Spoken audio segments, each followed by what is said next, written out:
Thank you very much. Ones that really get and focus on just the news. The first one. Today's press conference at this time of the Honorable Minister herself, she went to. Thank you. My name is Barrister Mrs. Uju Kennedy Ohaneye. We are doing this press conference from the Ministry of Women Affairs. There have been some issues going on in the country concerning our women and children. And I want Nigerians to know that most of these things that are happening in the country, the people that have been in charge of sourcing funds from donors to help Nigerians are mainly the UN. There are so many of them. They have UN Women, they have UNAID, they have UNFPA, they have UNICEF, etc., etc. They are the ones that source these funds. Because whose phone is on now? These funds in the name of Nigeria to help Nigeria. Are they using it to help us? Are we feeling the impact? I will tell Nigerians a few things before I go into the main reason for this press conference. Number one, as at 2018 to 2019, the poverty rate in Nigeria was 40.1%, according to Nigerian Bureau of Statistics. Then by 2022, the 2023 is not yet ready, the poverty went up to 63%. Yet, UN has brought in millions, if not billions of dollars into Nigerian country in the name of Nigeria to help us. But the poverty is increasing. Out of school children, which is equally part of what UNESCO under UN are working on, and even UNICEF too, they're working on this to equally help Nigeria, and they're sourcing millions of dollars, if not billions, because we will know soon by the time we ask them for what we need to help Nigerians.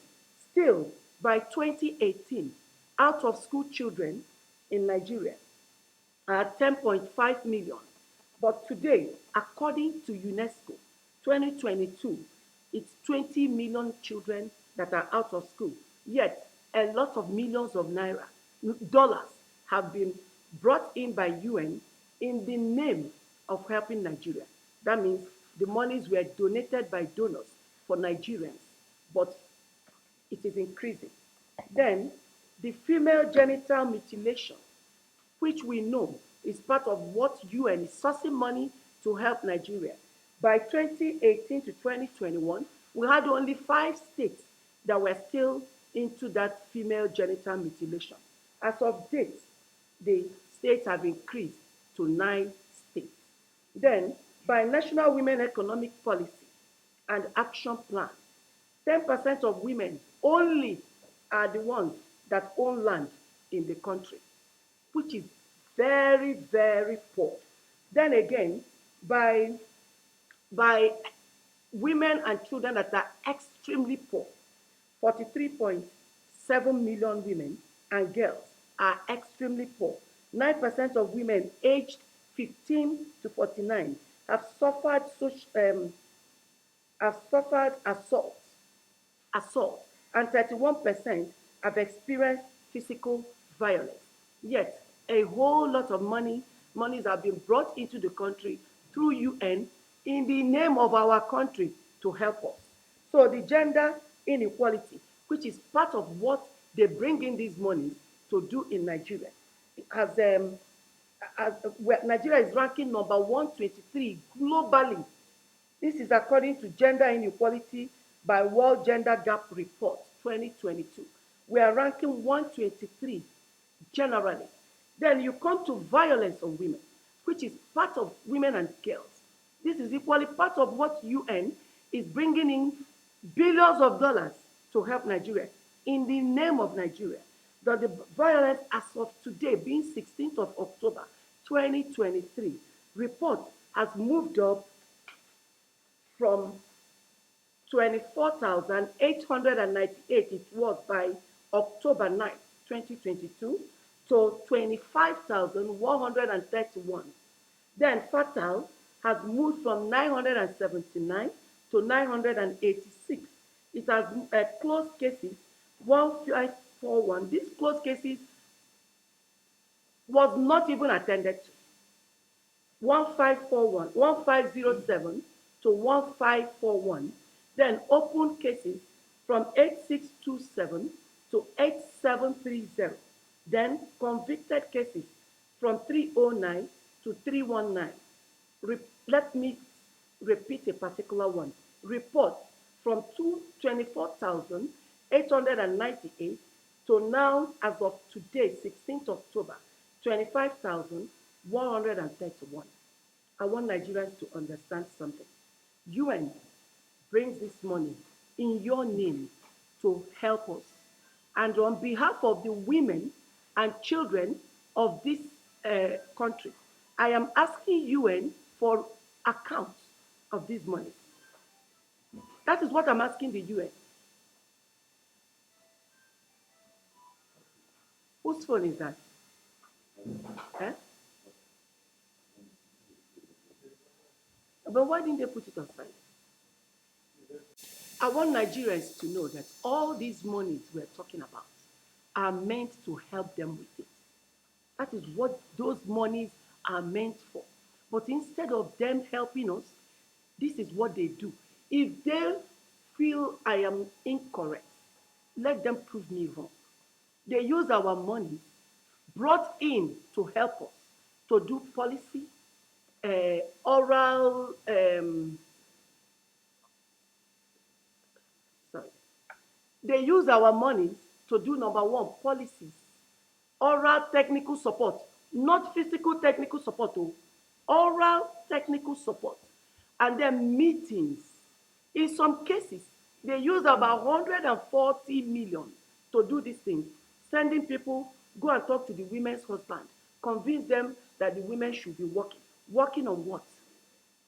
They use pen to write off all these monies, while the people the monies are brought for are there suffering, suffering that every bad thing they are meant to correct with these monies are increasing by the day. Yet, UN is okay by it. I've spoken to them, and as we speak, they're still bringing papers to sign to do more meetings, summits, and advocacy. And when you ask them, they will tell us they used it for advocacy. Who asked you? Now who begged you? Now who you help with it? Who begged you to come and do advocacy for us when we're suffering of hunger and poverty? We're suffering of violence. We're suffering of a lot of norms that are affecting innocent children that are voiceless. Instead of you to push these monies to sponsor these things and get these women empowered, you are talking. Okay, look at, for instance, the increase okay, they're talking about increasing women's participation in politics. How can you bring a hungry man? Only 10% of women own property in the country. That means it's only 10% of women that could even bring up their head from the water to be part of this politics. Why are you leaving the grassroots problem to move up to the urban problem? If you want to address the grassroots problem, which is the reason the monies are given to you on our behalf, you're supposed to first empower these women and give them a voice. You're supposed to look into the skills for these girls when they are young, for them to utilize it when they are both 18, to give them a voice, to avert the early marriage, and give these women voice to get them into politics, so that the number of women that own property and that are doing well will increase more than the number of people they need to add as women participation in politics. But they are not doing that. So Nigerians, not only that, American embassy told me, and I quote, that they give them $800 million every year to help Nigeria. And Canadian embassy said the same thing to me, that they give them $150 million every year to help Nigerians. And they are all through the same line of oral technical support, policy making, and advocacy. Talk, no action. We don't want it again. We have rights to demand for the right things that will favor our masses. That is what we want. If they don't want to do it, We don't need that money. They should stop using our name to bring out money. So the Nigerian women and children, I am in charge of that for now. Thanks be to President Bola Ahmed Tinubu, and thanks to the renewed hope, which is what is bringing out all these things as we speak. We are demanding from UN to show Nigerians on newspapers accounts of how much monies are being donated to help Nigerians, and and what they use those monies to do. Nigerians have every right to look at this. And we are giving them, today is the 16th of October, 2023. We are going to give them 1 month, which will end on November 15th, 2023. If by 8th of November, we've not heard anything from them, we will write them a pre-action letter coming from this ministry on behalf of Nigerian women and children, who are 70% of, if not over 70% of our population. So they almost make up mostly the population of Nigeria. So by 8th of November, which is a week to the date we are giving them to give us accounts, we will do a letter to them, pre-action letter. After that 15th, we will go to court to demand for that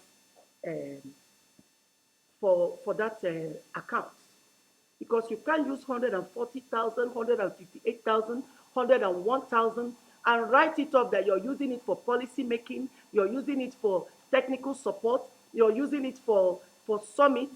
You take millions of naira that is for feeding. Who sent you? Was that what the money was brought for? While the people the money was brought for are then languishing in poverty, dying of lack of money for medical treatment.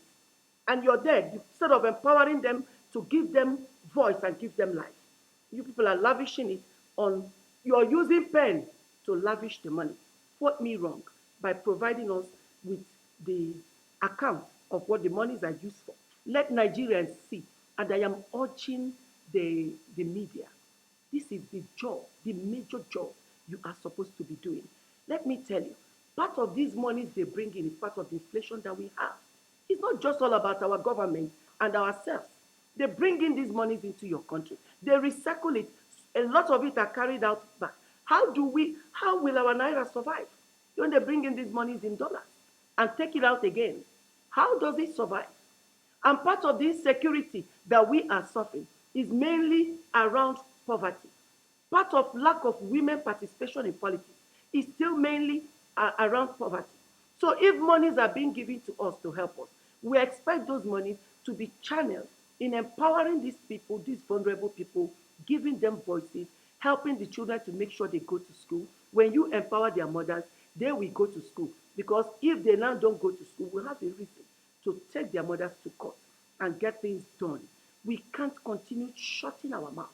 We can't continue accepting the little monies they release to few individuals, and the main masses in the country are suffering. Enough is enough. And I stand here as the Minister of Women Affairs to demand from UN, all the UNs, that we want account of all the money they sourced from donors in the name of Nigeria. We want to see the account of what they did with it, so that they will prove me wrong. If I am wrong, that they write it off with meetings, oral technical support that we don't need, and so many other things that are totally irrelevant from the main reason the donors bring in this money. And they'll be wondering, why are things not working? When you ask some of them, they tell you it's Nigerian policy. I don't believe it. If it is Nigerian policy, go back and change that policy. Nigerians are not ready to accept it again. The new president is not ready to accept it again. And if you don't give us these accounts, at least let Nigerians see what has been going on, then you plead with them, apologize to them, and change your ways. From 16th of October to November 15th, if we don't get those reports published for Nigerians to see, we are heading to court. From 16th of October to November 8th, they get our pre-action letter. That is to prepare them that by 15th, we're heading to court. And I'm promising Nigerians that as far as immediately it is that 15th, by the next day, you will hear the lawsuit number, and all of you will gather to that place the day the case will come on, and come for them to defend the money they are using you to collect from donors. Thank you. Project is a project that is sponsored by World Bank. And as we speak, they released $100 million to this project. What this project is meant to do is to bring in women, encourage them in business, empower them, give them little capital, and teach them how to save money. But as we speak, they have gathered some women, very skeletally. They gathered some women, and they gave them the 30,000, 60,000, and these women are saving 50 naira, small money to gather together. And they will tell you they have saved billions. Where is the billion? I went there to visit these women. I saw them. I didn't see any improvement in their lives. I didn't. Even those doing rice, they're still using hand to stone pick rice, which you know for sure they will not move from one point to the other. What did they do with? I am asking Nigerian women, Nigeria for Women project, what did they do with the $100 million that they couldn't buy common machine, first step machine that we have ordered now. We bought that. We're expecting it in any moment, and we're going to give it to these women. And it does four things: it destones the rice, it chaffs off the rice, it washes the rice, it boils the rice, and it produces 10 bags of rice per hour. It costs less than, in dollars, less than $3,000. Less than $3,000. Why couldn't they get these things and give to these women if they're actually sincere to themselves and they really want to help us? Why are they deceiving us? If you don't want to help us, don't use our name to collect money. But if you collect our money, we demand account. From now onward, you must give us account. And you must utilize that money in a way it will favor our people. You won't bring Western ways into our country. You pat them, you cry with them, they cry on your shoulder. I say, sorry, baby, it's gonna be okay. No, that is not the way. It doesn't work for us here. We need action. We need empowerment so that we can come out of the water that is trying to swallow us. That is what we need. So, what is UN Nigeria for Women project? What did they do, or what are they doing with $100 million that up till date these women are using hands to pick stones from rice? How do we increase our productivity to help food in the society and help the poor? If they continue like this, we need, I think Nigerians are equally demanding for an explanation what this 100 million is being done and why the necessary things are not done to improve our agriculture and help our women to empower them. Thank you. My name is Barrister Mrs. Uju Kennedy Ohaneye. I'm the Minister of Women Affairs. I want to bring the update of some of the cases we are managing now. We have a lot of other cases, but these particular ones are the key cases. We want to put an end to some very dangerous things that go on in this country that have been causing early deaths and maltreatment and inhumanity to humans. So we're picking those ones to quickly handle it and then get others to learn from this. So let me call on the Maitama case. The Maitama case that happened on the 26th of September 2023, where a young girl was attacked by these, I don't know what they call them. One chance. They were attacked by one, she was attacked by one chance and pushed out of the vehicle.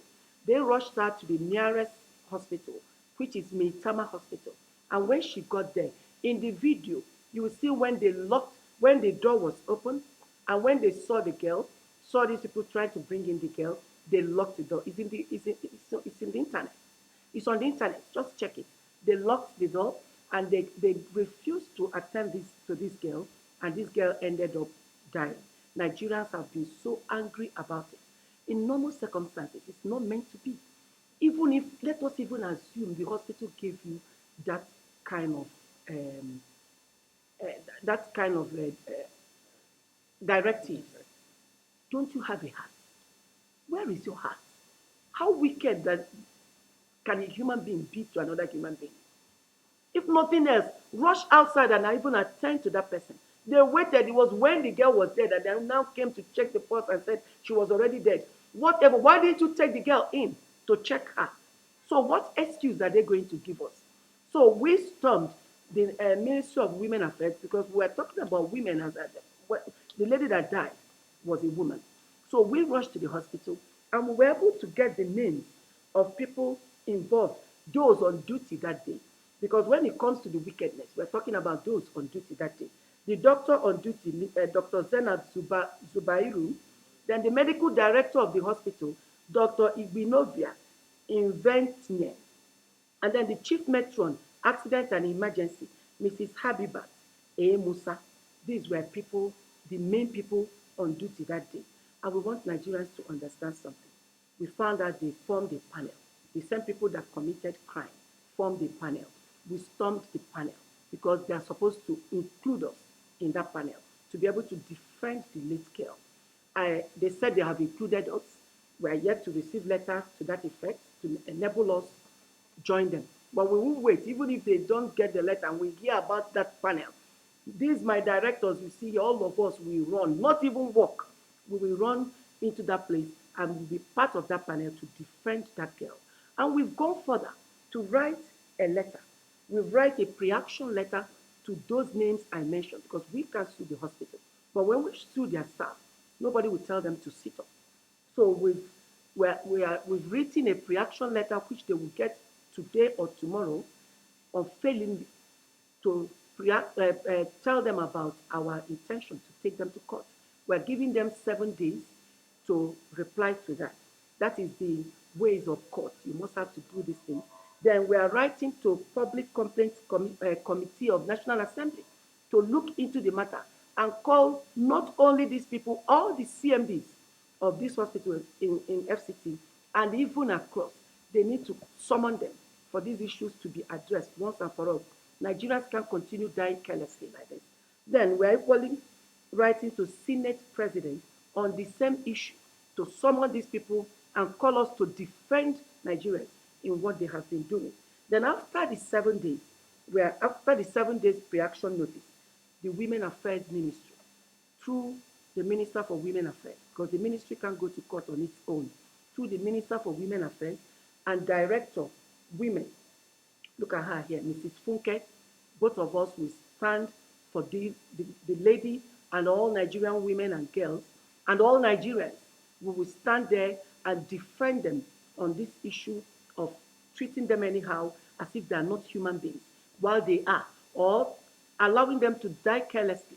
Their lives should matter to every part of Nigeria, all Nigerians.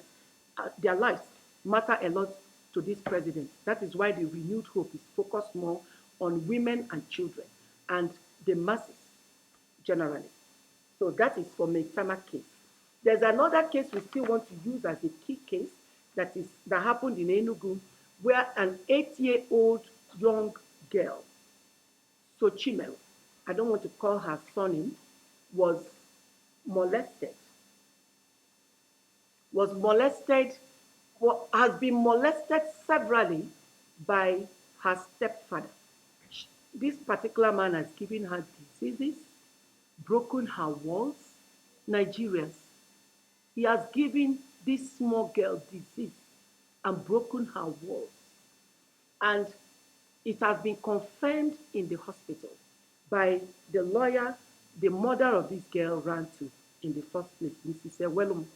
The lawyer, Egonu Mike, and associates, ran to them. They took this child to the hospital, and the hospital confirmed it after running the necessary lab test. Then he was taken to police station. The man, the prosecutor there, is Inspector Bona. Inspector Bona is supposed to prosecute the case. Then the DC Enugu that the matter is under him is Ogarabe Fidelis. He is the one the matter is under him. And in Enugu police station, CID. Now, they said they've gone to court, and unfortunately, the the magistrate released this man on bail.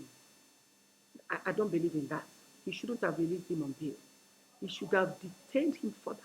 Because what he did is, I don't even know how anybody will hear this and release anybody on bail. I don't know why he did that. We are yet to find out because we are going to write him a letter to explain it and write to Attorney General of Nigeria. Let the magistrate explain judiciary. Let the magistrate explain to us why he released such a person, even with all the reports. Because from the papers we have, police equally went to court, went to their own hospital to reconfirm what the lawyer's hospital did, and they still got the same result. Still, this man was released on bail by the magistrate simply because the woman started crying, I don't want my husband to go to jail. What about the voiceless girl? How could you do that? How wicked can you be to be voiceless? Do you know the kind of torture this girl has been going through all through the while this man has been molesting her and threatening her not to talk? Do you know how much pain this girl, both emotionally and otherwise, this girl has been going through? That's why you see some of them, when they grow up, they will be acting odd. It's due to certain things they've gone through as a child. So we have made a decision from Ministry of Women Affairs through the director, with the director child. I have a director child here. Both of us, we are heading to court on behalf of other young girls, other babies, and the women. We will go to court. We are suing the woman for negligence because if she was not negligent, this girl could not have suffered this thing for a long time. Who knows how long? The girl could not exactly tell us how long she's been going through this. And this woman, you still have the guts to come out and say you're defending the man who did this kind of thing to your daughter simply because you want to keep the marriage or what, I don't know. But she shouldn't have gone to that court to act the way she acted to defend the man. So we are suing her for negligence. Number two, we are suing the man on behalf of that young girl to make sure he pays for his sin. The rule of law must prevail. The truth must prevail. Justice must be done on behalf of this young girl. These are things that will make this girl feel better, and this thing will not affect her in future as it should have done if she sees for sure that actions were being taken or will be taken against this man concerning what the man did to her. It will console her. So, so we are going to this court through, on behalf of the ministry, through Women Affairs Minister and the Director Child. We will be called, we stand on that dock, and we will answer questions, and we will give our own evidence to the court. This child must be defended, whether anyone likes it or not. I'm sorry to say that, because it's still part of renewed hope. No more room for these things in this country. No more business as usual. You commit a crime, you go in for it. That's why we're still pleading to our president, who has given a nod. We're still pleading to Attorney General and the Chief Judge of Federation and the Chief Judge of all the other states to quickly approve this our mobile court so that it will enable us an acceleration of matters concerning women affairs so that we can quickly defend these innocent souls and put a smile to their faces. Thank you.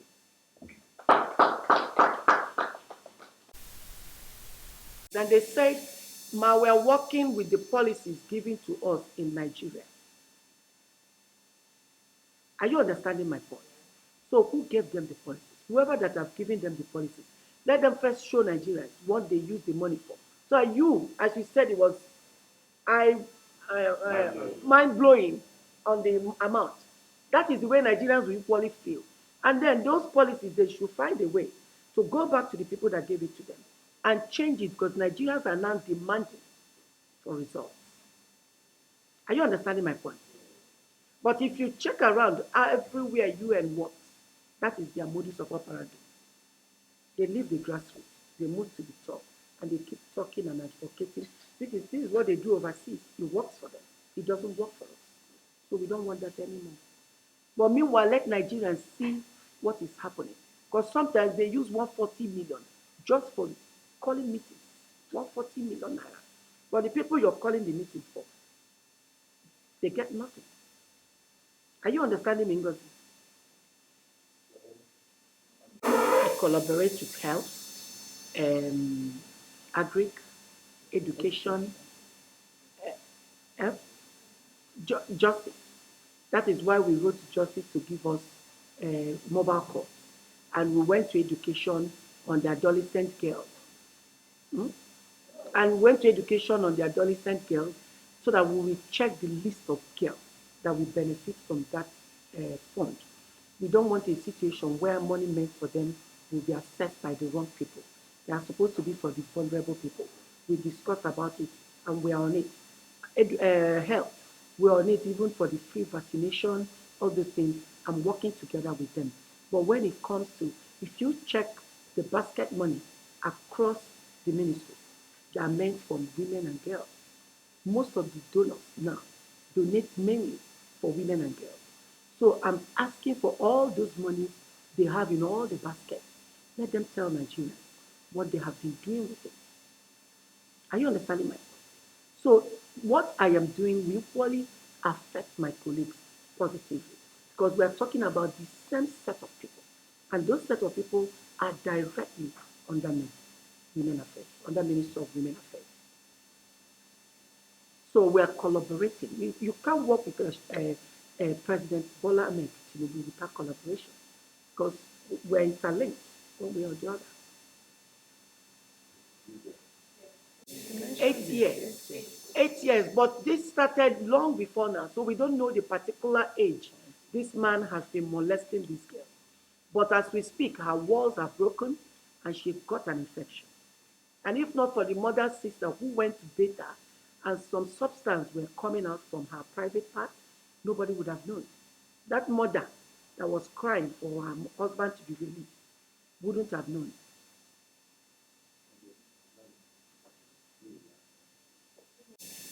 That particular rape and molestation is here in the Ministry of Women Affairs. We are supposed to equally collaborate with them, which I met with the DG, we discussed, but that is the job of Women Affairs. I don't know what has been going on that I don't know. I don't want to judge anything. I don't want to judge anybody. But I've decided to take up all the jobs that are domiciled in Women Affairs. So that is one of it because if, if you call it Women Affairs, everything that concerns a woman or a child or a girl child is within this ministry. So I do what I can do. They do what they can do. The important thing is that we are fighting a cause, but in this particular one now, I am getting into it. Anything that happens to any woman, I will come into it. Anything that happens to any girl, I will come into it. Trafficking, I will not come into it because that is what I feel NAPTIP is meant to be doing. But when it comes to anything concerning women, if NAPTIP will go into it, we're supposed to work together, or I will not agree. I will not accept it because I want it done right. So we are collaborating on that. I'm not collaborating on her on issue of kidnapping or trafficking. Trafficking. When it comes to that, we always send a report to their office. But the other one concerning women and child, fully we're engaged. If not, what is my work? Tell me. Maybe I should go home and lie down and sleep. If I'm not able to defend the women and the children that are put under this ministry, what's my job? Yes. What we actually is a collaborative. It's just the Ministry of Women Affairs on behalf of Nigerian women and children. On behalf of Nigerian women and children. And I think I'm the only one in charge of them. Yes or no? Yes. So I have every right to fight for their rights. So I just want, it's left to them. When we correct this, it will equally affect all our other ministries that are equally part of this women and child issues.